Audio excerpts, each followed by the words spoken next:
반갑습니다. 수리논술 강사 박승규입니다. 지난 토요일 치러진 연세대학교 2024학년도 수리논술 시험 해설 강의를 시작하겠습니다. 요즘에는 저를 포함한 대부분의 수리논술 강사님들이 엄청나게 바쁜 시기입니다. 저 또한 계속되는 수업 일정에 쉴 틈 없이 바쁜데요.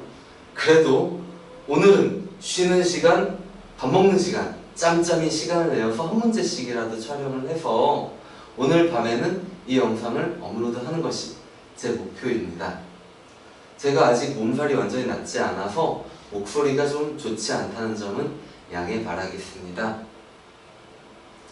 먼저 이 영상을 올리는 목적은 여러분들 학생들이 맞았는가 틀렸는가를 확인하게 하기 위함은 절대 아닙니다. 그럴 거면 답만 올렸겠죠. 그게 아니고 이제 연세대학교 시험 매우 중요한 시험이긴 하지만 사실 남은 시험이 더 많지 않습니까? 남은 시험이 더 중요하죠. 남은 시험을 위해서 공부하는 관점에서 보시라고, 남은 시험에서 더 좋은 점수를 얻기 위해 한번 시험 본 내용 복습하면서 공부하는 관점에서 보시라고 이 영상을 올리는 거니까 참고하시고요. 마지막으로 미래 학생들에게 한마디만 하고 강의를 시작하도록 하겠습니다. 안녕하세요. 여기는 2023년입니다. 지금 해설 강의하고 있는 이 문제는 학생의 기억에 의존한 보건문항으로 정확하지 않은 점이 있을 수가 있어요. 그런데 2024년 3월 말일 정도가 되면 연세대학교 홈페이지에서 정확한 문제지가, 연세대학교에서 작성한 정확한 문제지가 올라오게 될 겁니다. 선행학습 영향평가 결과 보고서라는 책자 안에요. 그래서 2024년 3월 이후를 살고 있는 학생들은 그 문제지를 출력해 두고 이 영상을 보시는 게 더 도움이 되실 거라 말씀드리겠습니다. 그럼 문제 1번부터 바로 풀이를 시작하겠습니다. 문제 1번의 상황을 봅시다. 좌표평면에서 X축 양의 방향 또는 Y축 양의 방향으로만 움직일 수 있다. 자, 이동 방향이 이렇게 딱 두 가지로 결정되어 있습니다. X좌표, Y좌표가 모두 정수인 점에서만 방향 전환하는 로봇이 있대요. 이때 1-1번은 원점에서 오른쪽으로 출발해서 21,21까지 움직일 때 위 규칙에 따라 움직이는 방법은 많이 있겠죠. 이때 정확히 방향을 5번만 전환해서 갈 수 있는 이동 경로의 수, 경우의 수를 구하는 문제입니다. 경우의 수를 구할 때는 문제에 주어진 상황을 내가 제일 쉽게 계산할 수 있고 잘 아는 경우로 전환을 하는 게 중요하겠죠. 지금의 상황은 그림으로 나타내면 이렇게 되겠죠. 0,0에서 21,21로 최단 경로로 이동하는 겁니다. 오른쪽과 위쪽으로만 이동하는 겁니다. 이렇게 해서 방향을 5번 전환해서 이동하는 경로를 예를 들어보면 1번, 2번, 3번, 4번, 5번 이런 식으로 이동한다는 거예요. 이거를 하나하나 경로를 찾으면서 찾기는 어려우니까 우리가 쉽게 계산할 수 있는 숫자로 변환하는 겁니다. 방법은 되게 많아요. 어떤 학생은 이렇게 생각할 수 있어요. 아하, 이건 말이야. 요런 선분이 하나가 있고 요 끝점과 요 시작점의 위치가 Y좌표가 일치하는 보라색 2개의 선분만 딱 찾으면 경로를 나타낼 수 있어. 이것도 맞는 말이에요. 수평선 딱딱 그어서 경로가 나오니까요. 그래서 요거 2개, 보라색 2개의 선분을 찾는 경우의 수를 정하는 경우의 수를 구하자. 이렇게 생각하셔도 좋고, 어떤 학생은 이렇게 생각할 수도 있어요. 방향 전환을 하는 지점을 이렇게 좌표로 나타내 볼까? 멋지네요. A, B, 여기 X좌표, 또 방향 전환하는 지점의 Y좌표를 CD라고 하자. 그러면 X축 위에서 A, B가 2개 결정되고 Y축 위에서 세로변 위에서 CD가 2개 결정되면 결국은 경로가 결정되는 것 같아. 이것도 맞는 생각이에요. 예를 들어서 내가 A, B를 이렇게 잡고 CD를 이렇게 잡으면 교차점에서 방향을 꺾어서 방향 전환을 하는 경로의 수는 하나밖에 안 나옵니다. 이렇게 가야 되는 거죠. 그렇죠? 여기서 AB 2개, CD 2개 뽑는 경우의 수를 구하자. 그렇게 해도 되고요. 어떤 학생은 또 이렇게 생각할 수도 있어요. 그러면 가로 방향의 이동 거리를 다 더해볼까? 가로 방향의 이동 거리를 각각 X, Y, Z라고 하자. 그럼 X 더하기 Y 더하기 Z가 21이 돼야 되네. 또 세로 방향의 이동 거리를 P, Q, R이라고 하자. P 더하기 Q 더하기 R이 21이 돼야 되네.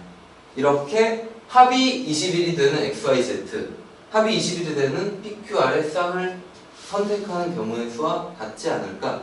이것도 맞습니다. 다 맞습니다.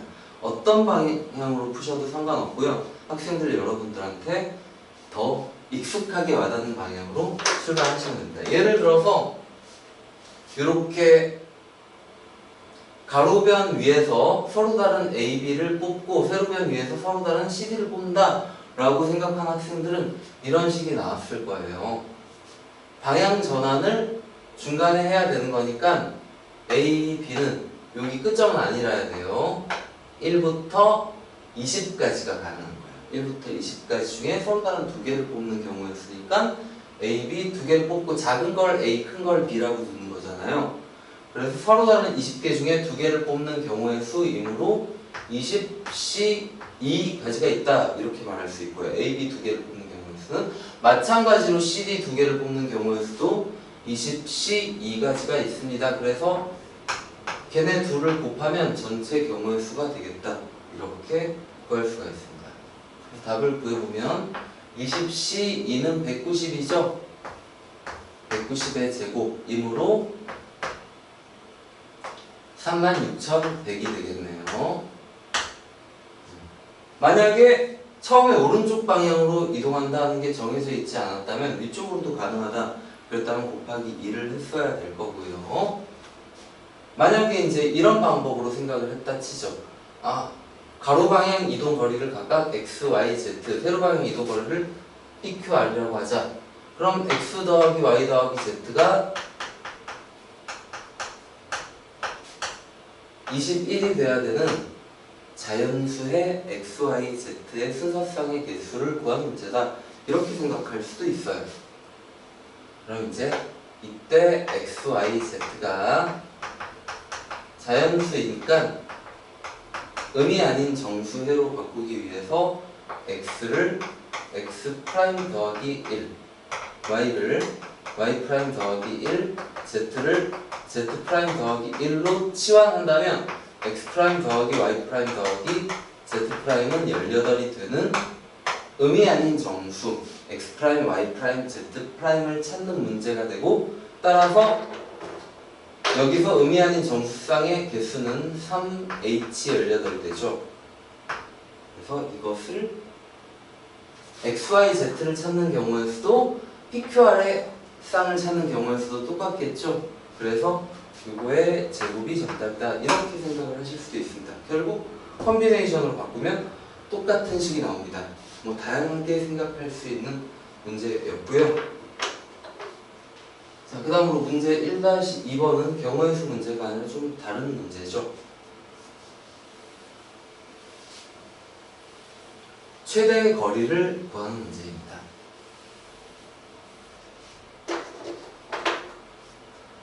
원점을 출발한 로봇이 이동을 하다가 어차피 오른쪽과 위로만 이동하니까 일사분명만 그리겠습니다. 이와 같은 반지름이 58인 원과 만나면 즉시 멈춘다. 이때 움직인 거리의 최대값을 구하는 문제고, 결과적으로 오른쪽과 위쪽 수직 수평한 방향으로만 움직이면 이동한 거리의 총합은 오른쪽 위로만 움직일 때는 원점에서 출발했다고 할 때 끝점에 X좌표와 Y좌표의 합이 됩니다. 가로 방향 이동 거리의 총합이 끝점에 X좌표가 되겠죠. 그리고 세로 방향 이동 거리의 총합이 끝점에 Y좌표가 되겠죠. 그래서 결국 움직인 거리는 도착하는 지점, 이 원과 만나는 지점의 좌표를 x, y라고 했을 때 x 더하기 y가 되는 겁니다. 이동 거리는. 그죠?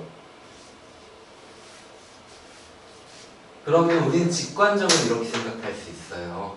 이 원 위에 어떤 점 x, y가 있다라고 할 때 원 위의 점이니까 x제곱 더하기 y제곱은 58의 제곱을 만족하잖아요. 이걸 만족하는 상황에서 x 더하기 y의 최대값을 구하는 문제가 됩니다.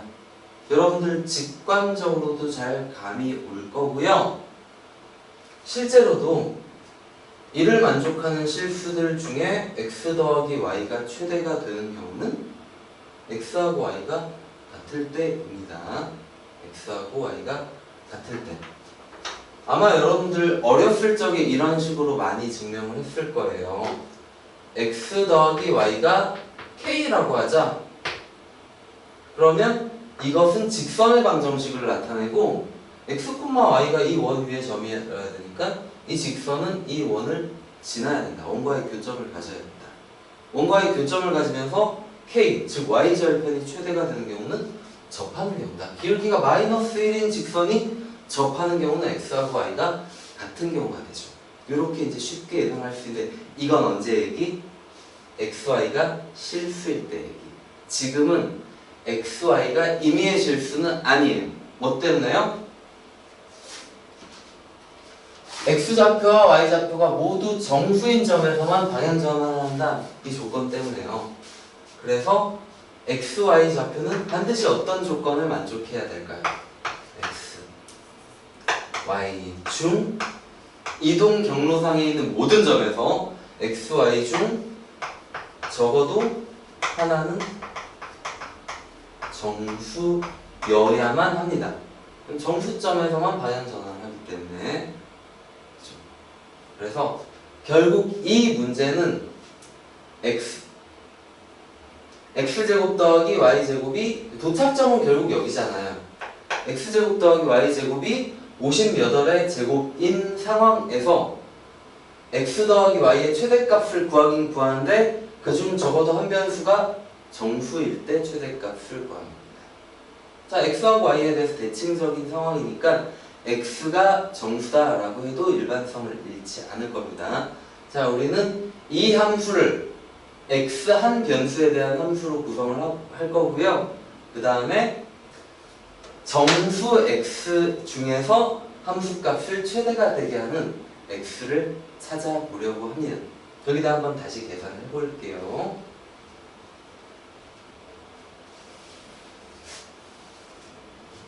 자, 그럼 우리는 x 더하기 y를 이렇게 표현할 수 있어요.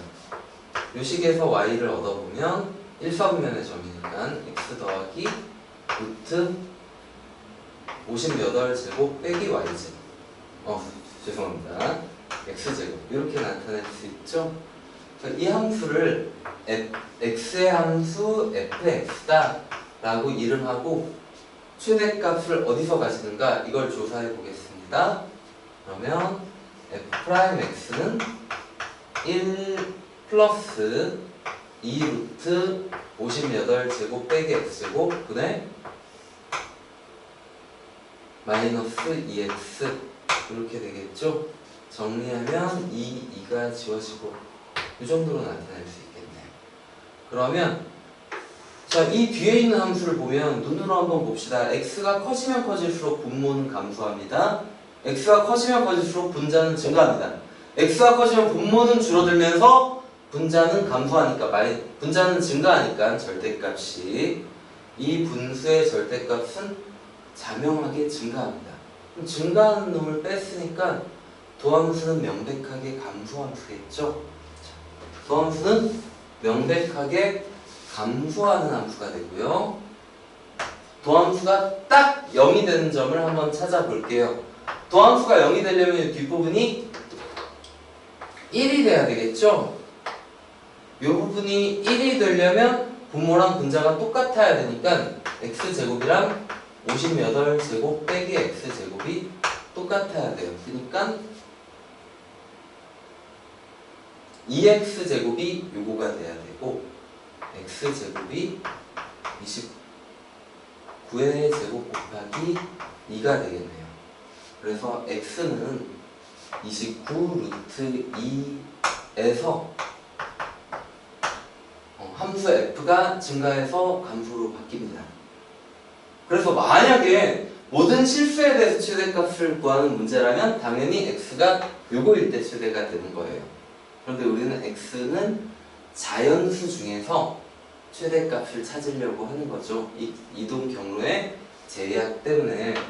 그래서 최대값을 가지는 정수점은 이 함수가 29 루트 2까지는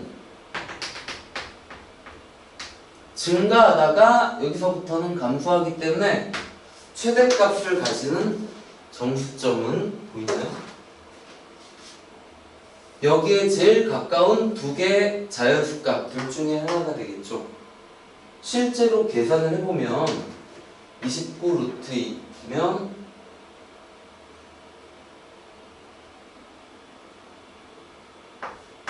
루트 29의 제곱이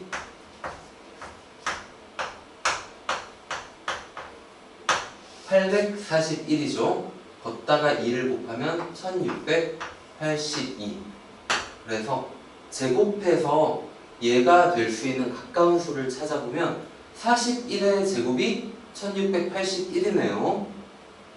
이게 자연수 중에는 41보다 약간 크고요. 42보다 작아요. 그래서 아주 조금 차이 나니까 여기가 최대의 가능성이 더 높지 않을까 생각을 할 수 있는데 명백하게 하려면 둘 다 계산을 해보는 게 맞습니다. 그래서 여기까지 해서 우리가 명확하게 알아낼 수 있는 건 x가 41일 때 또는 42일 때 둘 중 하나에서 최대가 된다라는 건 확실해졌습니다. 그래서 그 두 개의 값에 대해서 이제 직접 대입해서 확인을 해보도록 하겠습니다.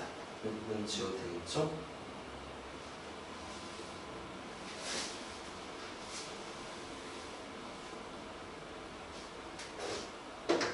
그래서 최대값은 F41이나 F42나 둘 중에 하나가 될 게 명백하고요. F41의 경우는 41 더하기 루트 58의 제곱 빼기 41의 제곱이고 42의 경우는 42 더하기 루트 58의 제곱 빼기 42의 제곱입니다. 제가 미리 계산을 해가지고 왔습니다. 요거는 계산하면 41 더하기 3루트 187이 나오고요. 요거는 계산을 하면 외우고 있는 학생들도 있겠지만 42 더하기 40이 나옵니다.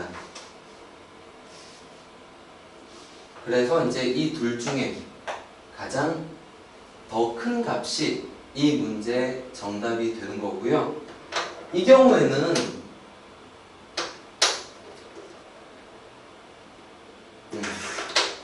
이 경우에는 둘 다 정수잖아요. x좌표가 40이고 y좌표가 40이 되는 경우예요. 딱 격자점에서 원과 만나는 경우고 이 경우는 계산을 해보시면 이 값이 41보다 조금 이 값이 41보다 조금 더 큽니다.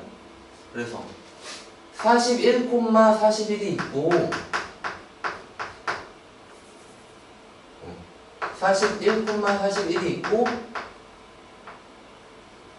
42,40이 있어요. 잘못 그렸네요. 다시 42,40은 원 위에 있습니다.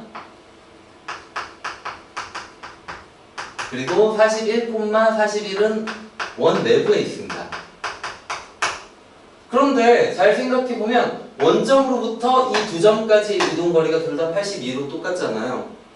근데 42,40에서는 원주에 도착했으니까 그냥 끝이고 41,41에서는 82만큼 이동한 다음에 더 가야 되잖아요. 그러니까 굳이 수치적인 분석을 하지 않는다 하더라도 이놈이 더 크다라는 걸 알 수가 있죠.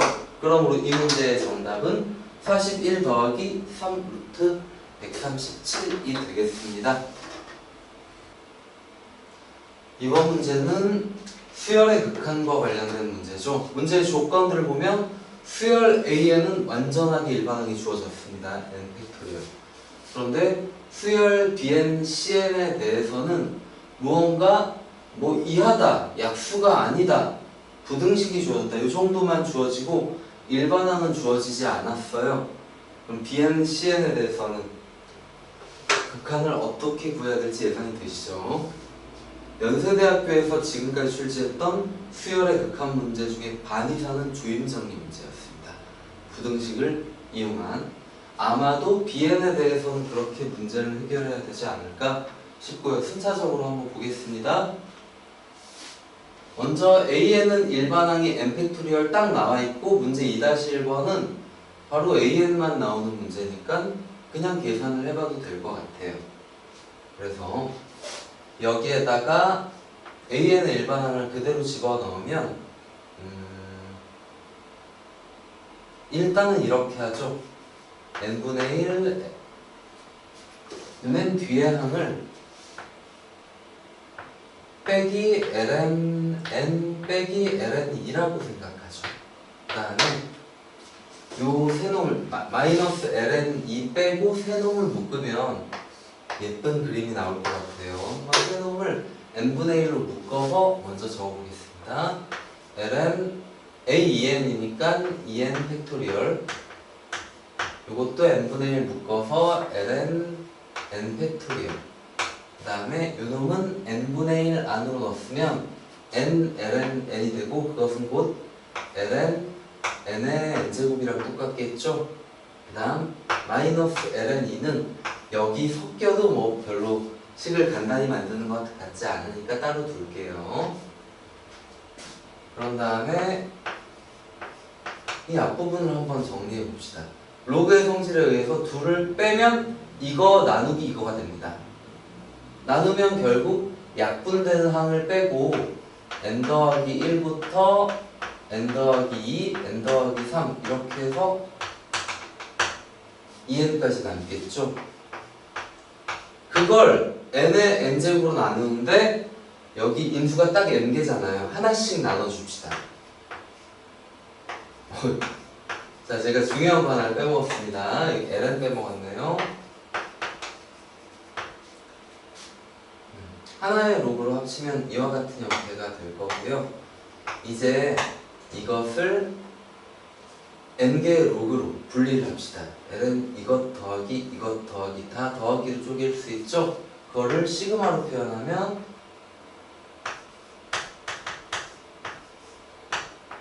k는 1부터 n까지, 여기 1부터 n 더하기 n까지 변하는 ln n분의 n 더하기 k, 이것을 시그마다 라고 말할 수 있고, 이를 조금 더 예쁘게 나타내면 1 더하기 n분의 k라고 쓸 수 있겠죠.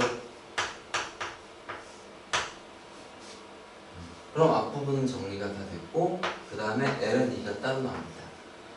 자, 이제 이 정도 식을 보면 어떤 형태인지 바로 눈에 보일 겁니다. 만약에 여기 리미트가 없다면 우리는 이것을 계산할 수 없겠지만 이제 극한을 구하라 그랬으니까 n을 무한대로 보내는 극한이 있는 겁니다. 여기 n을 무한대로 보내는 극한이 있다면 이것은 바로 정적분으로 변환이 되겠죠. 그래서 정적분으로 변환을 하면 앞부분은 0부터 1까지 ln 1 더하기 x dx로 변환이 되고 뒤에 상수 ln2를 빼줘야 되겠습니다. 그래서 이를 직접 계산해보면 1 더하기 x ln 1 더하기 x 0부터 1까지 빼기 ln2가 되고 1 대입하면 뭐가 빠졌는데? 다 빠뜨렸네요. 빼기 x가 빠졌죠? 앞에다 1 대입하면 2 ln 2 빼기 1 ln 1은 0, 뒤에다 1 대입하면 마이너스 1, 여기서 ln 2를 떼니까 결과적으로 뭐 앞에 정적분이 수렴했으니까 이 수열은 수렴한다 라고 해야 되고, 그 수렴값은 ln 2 하나를 소거해서 ln이 마이너스 1이 된다라고 해야 되겠죠? 자, 여기까지가 2-1번이고요. 칠판이 부족하니 지우고 가겠습니다.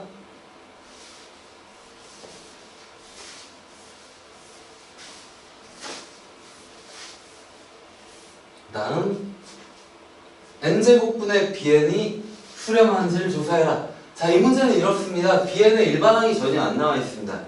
bn에 대한 조건을 보고 푸는 거죠. bn의 모든 소인수인 약수는 소수인 약수라는 뜻이죠. 소인수는 n 이하이다. 소인수를 n 이하인 것만 가진다, 이런 뜻이고, 그리고 bn은 요거의 약수가 아니다. 제가 가지고 있지, an의 cn제곱이 가지고 있지 않은 무언가를 추가로 가지고 있다, 이런 이야기고, cn의 범위가 적당히 주어져 있어요. 근데 대략적으로 그냥 감을 잡아보면 결국 n제곱분의 bn이 수렴하느냐 마느냐 하는 것은 bn이 2차 함수보다 얼마나 더 크냐 얼마나 더 작으냐 이런 이야기를 하는데, 지금 문제에서 거의 상대가 안 되는 놈을 줬어요. 좀 2차 함수랑 좀 비등비등한 놈을 준 게 아니라 bn이 그래도 an이랑 비교가 되는 놈인데, 조금 작긴 해도 뭐 크다라고 할 수는 없지만, an보다 크다라고 할 수는 없지만 그래도 비교 대상인데, an이 누구의 n팩토리얼이에요. n팩토리얼이면 n제곱하고 상대가 안 되게 큰 놈이죠. 그 놈이랑 비교가 되는 놈인데, 그 놈을 고작 2차 함수랑 비교를 시키면 상대가 안 되는 겁니다. bn이 훨씬 크지 않을까 이렇게 예상을 할 수 있고, 물론 우리는 그것을 논리적으로 밝히셔야 됩니다. 무엇을 가지고? 저 약수가 아니다라는 사실을 가지고. an이 가지고 있지 않은 무언가를, an의 c제곱이 가지고 있지 않은 무언가를 가지고 있기 때문에 얘가 클 수밖에 없다, 그런 식으로 이야기할 겁니다. 그것을 이제 구체화시켜서 문자로 한번 표현해 보도록 합시다. bn이 an의 cn제곱의 약수가 아니다. 쉽게 나타내면 an의 cn제곱은 an이 n팩토리얼이잖아요. 1의 cn제곱 곱하기 2의 cn제곱 곱하기 3의 cn제곱 곱하기 이렇게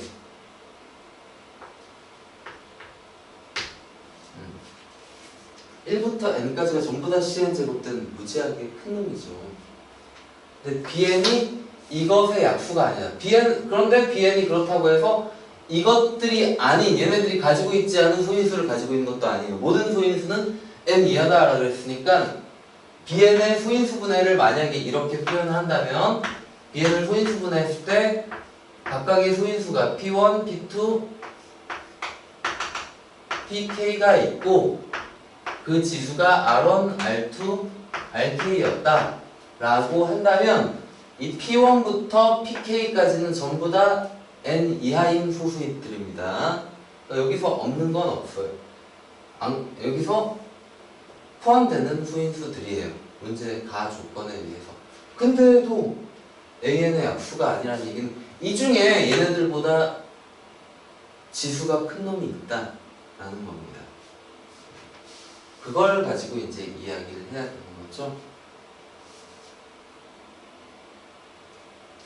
그래서 요 위에 있는 놈들 지수는 전부 다 cn이고, bn이 an은 cn제곱의 약수가 아니므로 이 중에서 어떤 m이 존재해서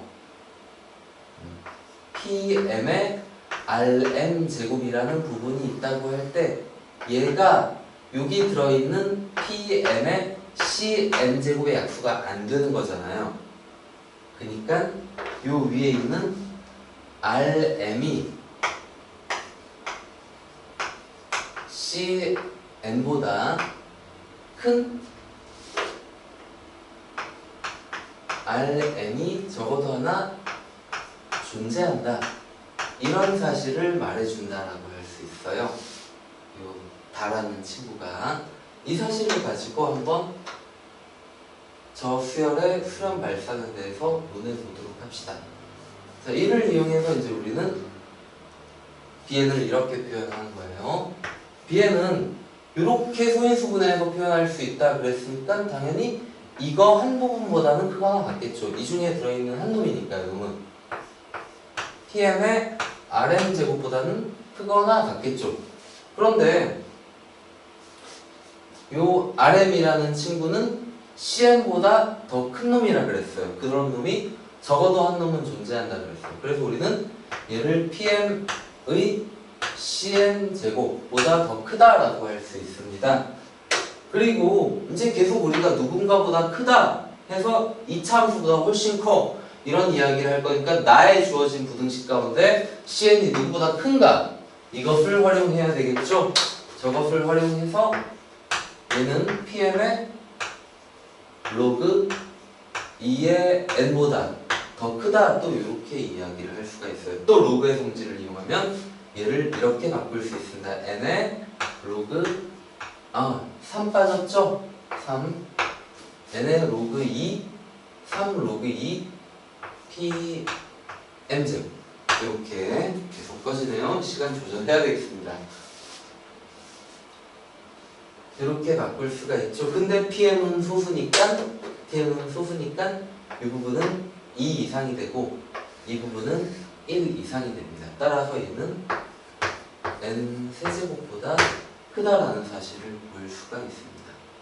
사실은 뭐 때에 따라 훨씬 큰 경우가 많을 거예요.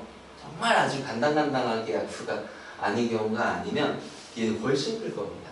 어쨌든 3차 함수보다 크다라는 사실을 증명했고 따라서 양변을 n제곱으로 나누면 n제곱분의 bn은 n보다 더 크다라고 할 수 있습니다.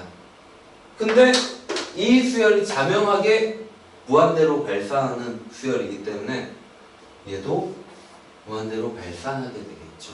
그래서 2-2번은 양의 무한대로 발산한다가 정답이 되겠습니다. 자, 4번 문제는 통계와 관련된 문제죠. 만약에 평균과 분산의 개념을 알고만 있었다면 제 생각에는 아무래도 이번 시험 문제 중에 문제 3번이 제일 쉽지 않았을까 싶습니다. 자, 문제의 상황은 마이너스 20부터 20까지 0을 제외한 40개의 정수가 하나씩 적혀있는 40장의 카드 중에서 둘둘 짝지으면 20쌍을 만들 수 있겠죠? 20쌍 중에 임의로 고른 20개 중에 임의로 고른 거예요. 임의로 골랐다는 얘기는 뭔 얘기일까요? 모두 확률이 똑같다라는 뜻입니다. 즉 20쌍 중에 모든 쌍을 선택할 확률은 20분의 1이다. 확률이 똑같으니까 여기에서 일반적으로 확률 변수의 평균을 구하려면 각각에 대해서 확률을 다 구해야 되는데 확률이 똑같으니까 확률을 다 알고 있는 상황이에요. 그래서 경우만을 구분하면 쉽게 평균과 분산을 이야기할 수 있을 겁니다. 자, 그래서 주어진 상황을 그대로 확률 분포표로 나타내 보겠습니다. 여기에서 기호로 표현을 해보죠. 40장의 카드 중에서 20개의 쌍을 만들었을 때 결과적으로 A1, B1의 쌍부터 A2, B2의 쌍 해서 A20, B20의 쌍까지 이렇게 40장의 카드가 이렇게 둘둘 짝으로 묶였다라고 칩시다.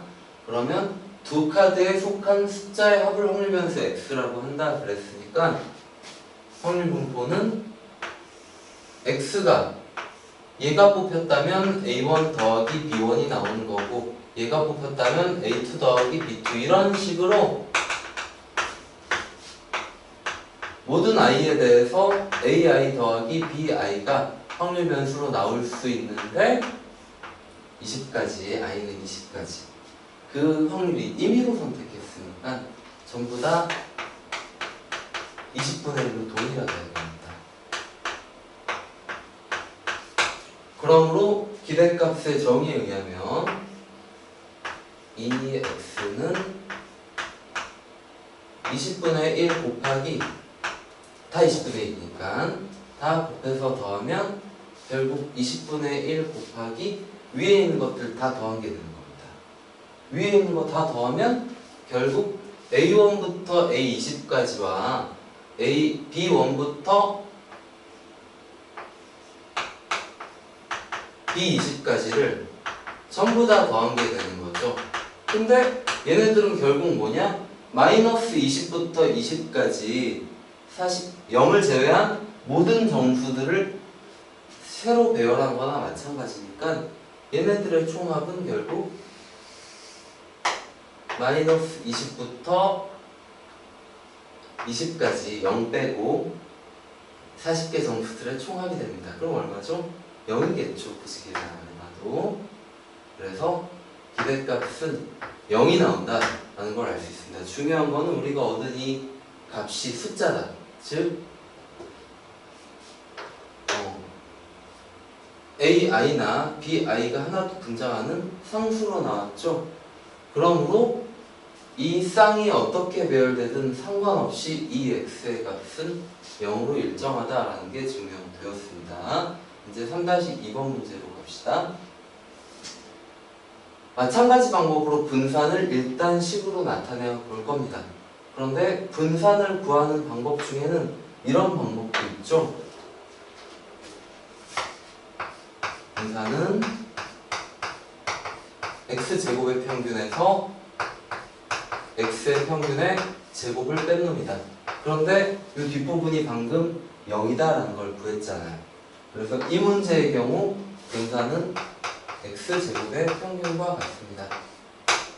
x제곱의 평균을 얘를 이용해서 식으로 나타내면 제곱 곱하기 확률, 제곱 곱하기 확률, 제곱 곱하기 확률을 다 더한 거니까 결국 k는 1부터 20까지 ak 더하기 bk의 제곱 곱하기 20분의 1 이게 분산이 됩니다. 결국 이게 최대가 되도록 얘는 일정하진 않죠. 최대가 되도록 23을 만드는 방법을 설명하자.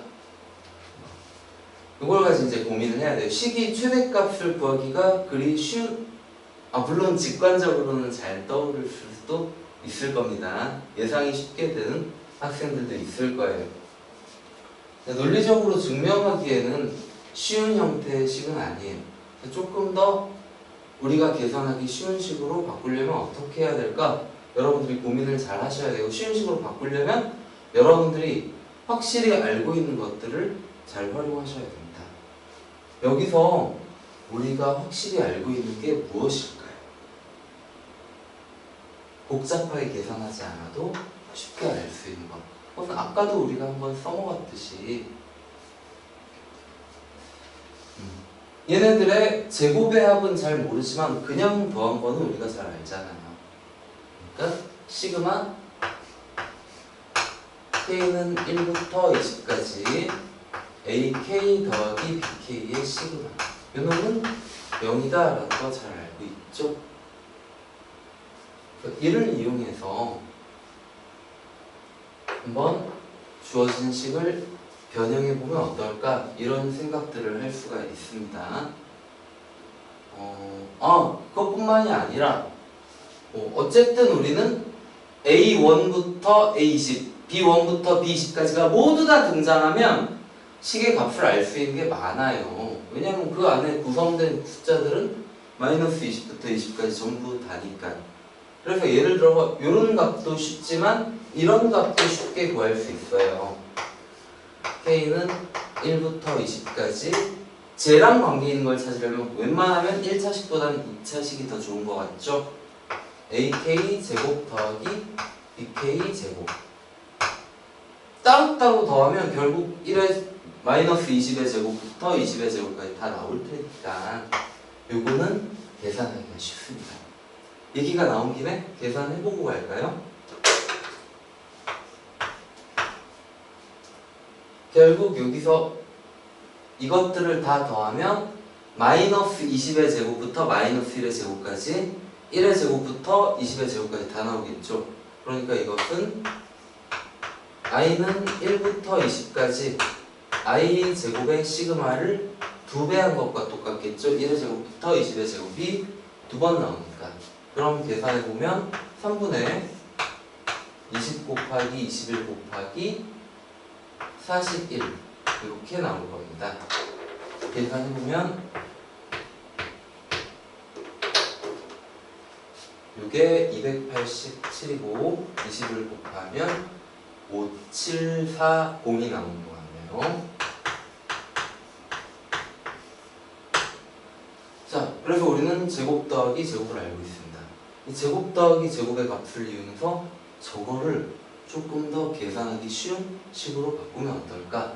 자, 이런 생각을 해낼 겁니다. 자, 이쪽으로 와서 한번 보겠습니다. 여기에서 우리는 이와 같은 항등식을 사용하면 좋을 것 같아요.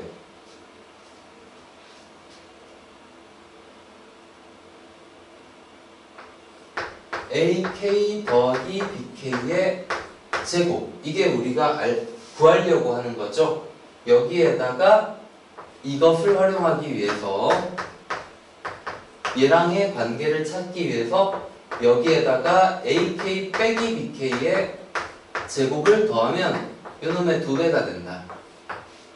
이런 항등식을 이용하면 좋을 것 같습니다. 그래서 결국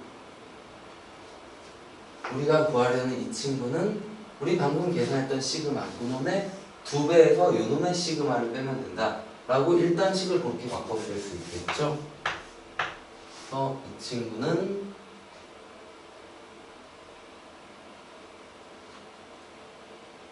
2 곱하기 시그마 K는 1부터 20까지 AK제곱 더하기 BK제곱 에서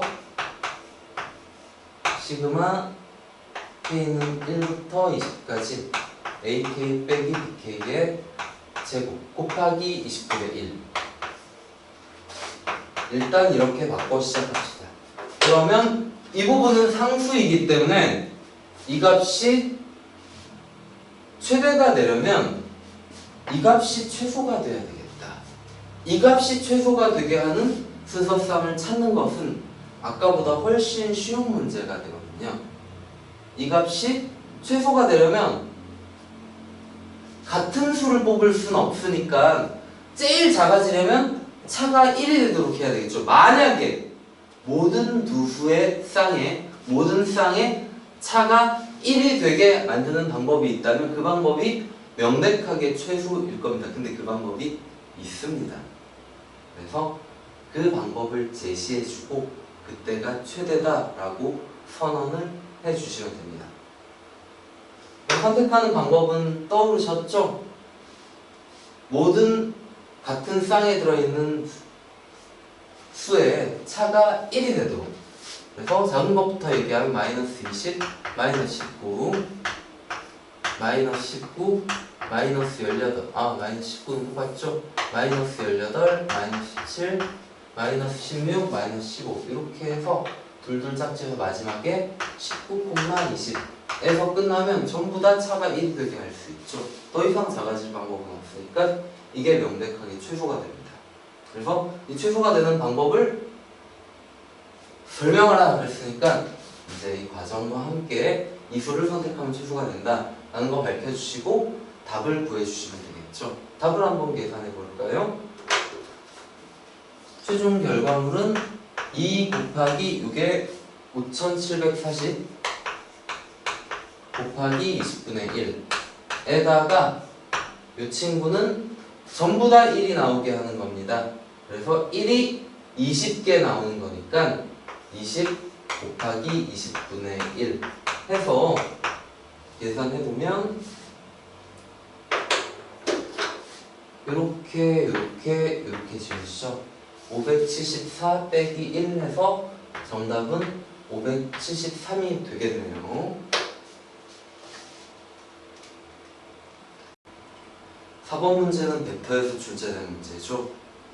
그런데 벡터를 이용해서 복잡한 계산을 한다거나 복잡한 도형을 따지는 건 아니고 예전에도 몇 번 연세대학교에서 이런 식으로 벡터가 가진 그 의미 자체를 이해하면 풀 수 있는 문제를 내거나 아니면 간단한 벡터식이 어떤 의미를 가진지 해석할 수 있는 그런 문제들을 출제해 왔습니다.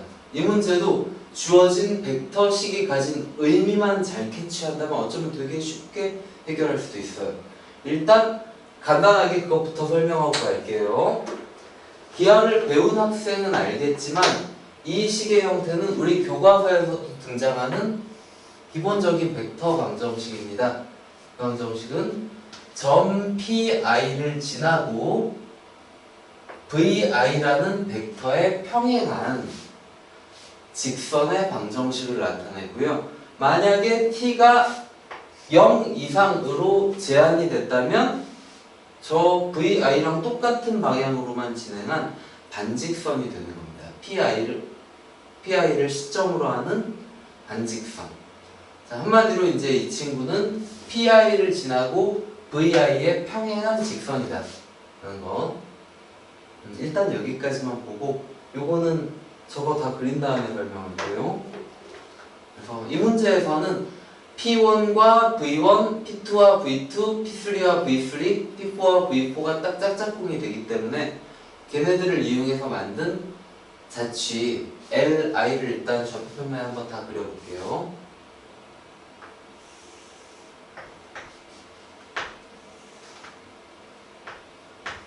먼저 L1은 6,4를 지나고 마이너스 1,0이라는 벡터에 평행한 반직선. 쯤에 6,4가 있다라고 하고 이러한 방향 벡터죠. 마이너스 1,0 이런 반직선이 L1이고요. 그 다음에 L2는 1,5를 지나고 마이너스 0,-1 방향 1,5면 대강 대충에 찍어야 되겠네요.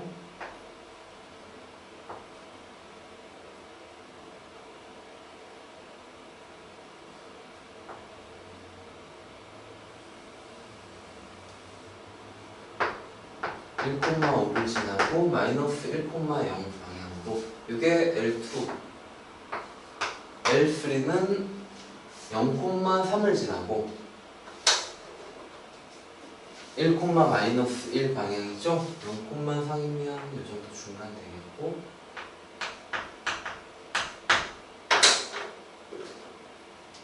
1, 마이너스 1 이렇게 아래쪽으로 45도 방향으로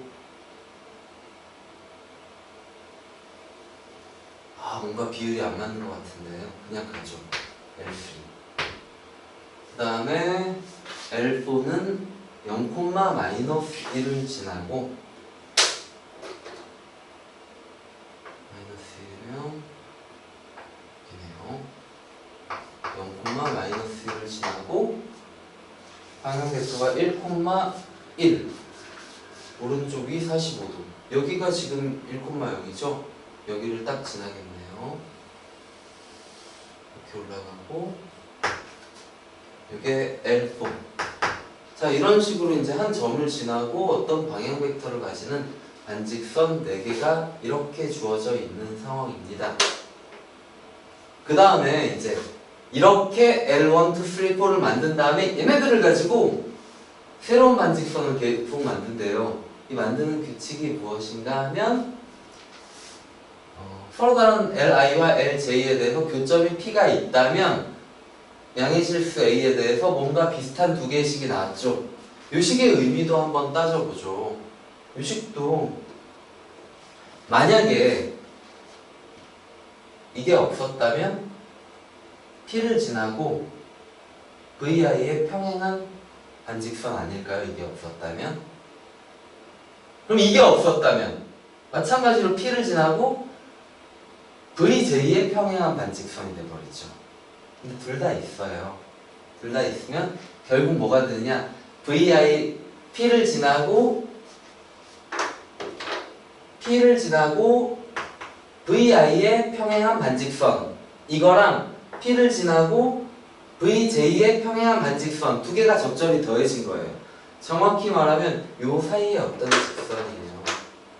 좀 더 수학적으로 말하면요. 이것은 우리 벡터 교과서에 공식으로도 나오는 내용 중에 하나입니다.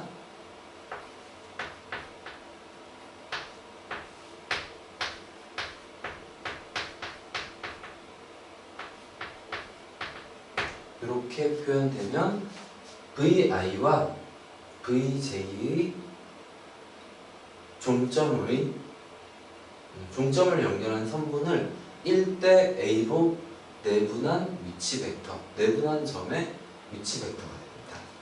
뭐 이 문제에서는 A가 임의의 실수로 주어지니까, 양의 실수로 주어지니까 굳이 내분한 비율을 따질 필요는 없어요. 아무 비로나 그냥 막 내분하면 결과적으로 이 사이에 있는 모든 직선을 다 지날 수 있을 테니까, 그렇죠? 그래서 결과적으로 이제 이와 같은 식을 그렇게 이해하시면 됩니다. 점 P를 지나고 VI와 VJ의 사이에 있는 방향을 가지는 어떤 위치 벡터다. 그리고 사이에 있는 방향을 향하는 반직선이다. 라고. 이것도 똑같은 표현이에요. P를 지나고. 교점을 지나. 그래서 일반적으로 나타내면 L1, 2, 3, 4 중 어떤 두 개의 반직선이 있었다고 칩시다. 근데 걔가 여기 P에서 만났어요. 그러면 이 제시 조건 가를 이용해서 생성된 새로운 직선은 뭐냐 하면은 이 교점을 지나는 거예요. 교점을 지나고 임의의 A에 대해서니까 이 사이에 어떤 방향이든 상관없이 어딘가 A의 값에 따라 이 방향이 바뀌겠죠. 어쨌든 얘랑 얘를 경계로 그 사이에 어떤 반직선이 새로이 생겨나게 되는 겁니다. 뭐 A는 임의의 실수라 그랬으니까 우리 맘대로 이 사이에선 고를 수 있어요. 단 이 경계를 벗어나서 딴 데로 나가지는 못하는 겁니다. A가 양의 실수로 주어지면 딴 데로 나가지는 못하는 겁니다. 자, 그 정도로만 이해를 하시면 이제 이 문제가 훨씬 더 잘 이해가 되지 않을까 싶습니다. 이런 식으로 이제 계속 반직선들의 교점이 생기면 또 반직선들을 만들어내고. 그러니까 이 조건들에 의해서 제한된 건 뭐냐? 특정한 점이 제한된 건 없고 방향성만 제한된 거예요. 얘네들이 이렇게 딱 아웃라인을 잡는다 이거죠. 경계를 잡으면 이 경계선 중에 급 넘어가지는 못한다. 선 넘어가지 못하고 딱 요 안에서만 논다. 이 정도로 경계를 정해준 거예요. 그래서 그 경계가 계속해서 경계를 만들어 나가겠죠. 그때 문제가 물어본 건 특별한 점 2,2를 지날 수 있느냐 이런 겁니다. 먼저 4-1번부터 봅시다. IJ를 1, 2로 고정했습니다. 그러니까 이 그림에서 노란색 반직선과 보라색 반직선 이 두 개만 생각하자 이겁니다. 그럼 이 두 개를 가지고 가의 과정, 나의 과정, 가의 과정을 한번 적용하면 어디에 있는 반직선이 그려질까요? 여기가 P죠. 여기서부터 이 반직선의 진행 방향 얘네들이랑 요거랑 요거 사이에 있는 이 영역으로만 반직선이 여기서부터 발사될 수가 있습니다. 그런데 2,2는 어디에 있습니까? 2,2는 여기가 x좌표가 1이죠. 2,2는 요쯤 어디인가 있겠네요. 요쯤 어디인가 있겠네요. 그러면 이 영역에 속하지 못함으로 결과적으로 양의 실수 A가 존재하지 않음을 우리가 쉽게 알 수가 있습니다. 굳이 계산이 필요 없는 문제입니다. 이 벡터의 의미만을 이해하시면 됩니다. 뭐 여기서 처음에 안 나온다 하더라도 그 다음에 그리면 되지 않을까? 그 다음에 그리더라도 이 영역 안에서 반직선이 그려질 거 아닙니까? 계속해서 그렇기 때문에 여기를 결국 벗어나지는 못하는 겁니다. A는 존재하지 않다가 4-1번 문제 답 되겠고요. 4-2번 문제 2번은 좀 자유로워졌네요. L1, 2, 3, 4를 모두 사용해서 조건을 만족하는 반직선들을 생성한다. 이때도 A를 2,2를 지나는 반직선이 존재하도록 할 수 있겠느냐? 그러한 질문입니다. 그러면 한번 따져보죠. 이제 L1, 2 가지고는 안 됐으니까 다른 거 가지고 생각해야 돼요. 근데 일반적으로 생각하면 결과적으로 여기 A가 속해야 되는 거잖아요. A가 속하게 하는 Li와 Lj가 존재해야 되는 거잖아요. 그래서 여기에서 생기는 각 반직선들의 교점을 다 표시해 볼게요. 여기 하나 있고요. 여기 하나 있고요. 또 여기 있고 여기 있고 여기 있고 이게 단가요? 이 교점을 기준으로 얘가 속하는 영역을 봤을 때 교점을 기준으로 점 A가 속하는 영역을 봤을 때 교점을 기준으로 A가 속하는 영역을 봤을 때 둘 다 화살표가 A 쪽을 향해야 된다라는 겁니다. 등지지 않고. 그죠? 그런 교점이 있다면 A가 충분히 나올 수가 있어요. 그런 데가 있나 봅시다. 여기서 보면 A가 있는 쪽을 보면 화살표를 등지고 가게 되죠. 화살표 반대 방향이죠. 그러면 이 교점에서는 직선 새로 생산되는 직선이 A를 지날 수 없습니다. 이 교점에서 A가 있는 방향은 여기랑 여기입니다. 보라색은 정방향이지만 노란색은 반대 방향으로 가고 있죠. 그래서 여기서도 안 되고 여기서는 보라색이 A가 있는 방향으로 가면 A가 있는 영역을 만들려면 초록색과 보라색이에요. 얘랑 얘 쪽으로 가야 되는데 초록색은 정방향이지만 보라색이 역방향이네요. 그 다음 여기에서 보면 이렇게 가야 되는데 보라색과 주황색의 교점이니까 보라색이 역방향이죠. 여기에서도 이렇게 가야 되는데 초록색이 역방향이죠. 일부러 이렇게 딱 시계 방향으로 배치를 해놓은 거예요. 이렇게 딱 돌아가도록 이렇게. 이게 이렇게 되면 이 안에 있는 영역의 점은 지날 수가 없어요. 이게 어떤 거라도 한쪽이 딱 모아지게 만들어줬어야 되는데 이런 식으로 딱 나가는 점이 생겨야 이 안에 영역이 포함되게 되는데 일부러 한쪽으로 방향 빙글빙글 돌아가게 줘가지고 이렇게 이쪽 사각형 안에 점들이 포함되지가 못하는 겁니다. 그래서 이와 같이 내분되는 영역으로 포함할 수 있는 두 개의 반직선이 존재하지 않으므로 어떤 양의 실수 A를 선택한다 하더라도 2,2가 반직선이 지나도록 할 수는 없습니다. 안타깝게도 좀 긍정적인 대답이 나오면 좋은데 4-2번도 존재하지 않는다가 정답입니다. 여기까지 해설 강의 마치도록 하겠고요. 연세대 시험 보고 온 학생들 정말로 고생 많았고요.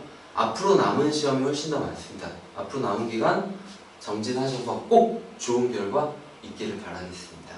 감사합니다.